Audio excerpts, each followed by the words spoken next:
AIDS. So HIV AIDS is a human immunodeficiency virus that causes HIV infection. So what happens in HIV infection? This is a virus that attacks the body's immune system, especially the T4 cells that helps to build up our immunity. If we have a foreign agent entering into the body, this virus will attack them. So what happens when this virus enters our body and it affects our immune system, then body doesn't have that immunity and body goes into immunodeficiency stage, and if it's not treated on time, it will lead to AIDS, which is called acquired immunodeficiency syndrome. So this disease has typically 3 stages. So first one is acute HIV infection. This occurs 2 to 4 weeks after exposure. So what happens in this stage? If a person is exposed to another person, like for example their blood, by contaminated needles or by direct contact with the blood, if you have a open wound developed, and if you are contacted into the body fluids of those patients, you will have a contract HIV infection from them, and your symptoms will develop 2 to 4 weeks after exposure. That's the incubation period, and the symptoms will typically start with fever, swollen lymph nodes, sore throat, rash, muscle and joint ache, and headache. Then we will see if patient will do the blood work and see the viral load is very heavy and it is very contagious. You can spread it to other person. Chronic HIV infection is clinical latency. HIV is still active in your body, but it reproduces at very low levels. So you may have symptoms or may not have mild ones. Without treatment, it leads to last decade or longer, but may progress faster to the end stage. So AIDS is the last stage, which is a severe form of HIV infection. And the body cells for the immunity is less than 200, and patient is very risk of having opportunistic infection. So what is opportunistic infection?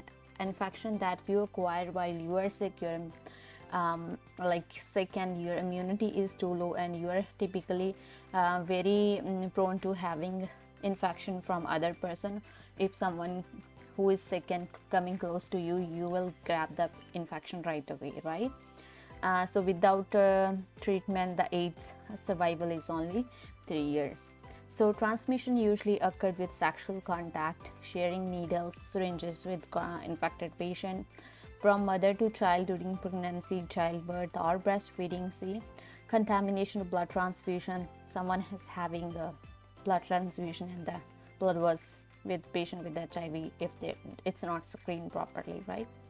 Next, we have symptoms of HIV AIDS. As I said, acute infection is like flu-like symptoms. Chronic and AIDS will have some symptoms like frequent fever, night sweats, extreme fatigue, rapid weight loss, prolonged swelling of the lymph glands, diarrhea lasting for more than weeks, sores, pneumonia, memory loss.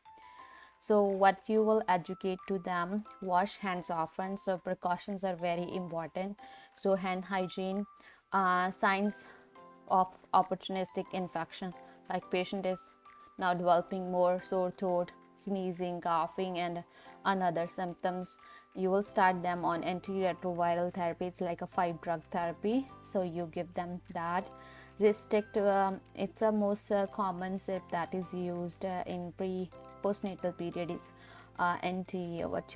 zidosuvudin syrup is given to the babies. Contact with the patients having infection should be restricted. Stay home if you are sick.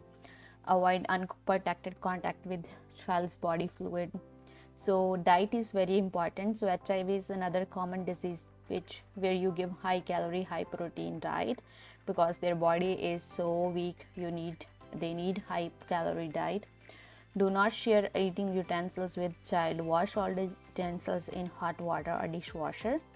Do not allow child to eat fresh and raw fruits, because they are very prone to having any infection from outside. So fresh and raw vegetables or fruits are very prone to have these bacteria if you don't cook them properly. So your body doesn't have that defense system in there to fight. So avoid those. Fresh fruit and vegetables should be boiled and properly cooked. Gloves should be worn while carrying the diapers, and throw that in a plastic and pull them properly and dispose and daily trash. Education should be given to these patients having only inactivated vaccine, no live vaccine, because they will have a bad reaction from the live vaccine. So no measles vaccine, no retrovirus vaccine, no varicella zoster virus vaccine. Inactivated polio vaccine they can have, and tetanus. So if they have like chickenpox develop, they will have immunoglobulins given to them after the exposure. So even for tetanus we don't give vaccine, we give immunoglobulin. It's like another thing.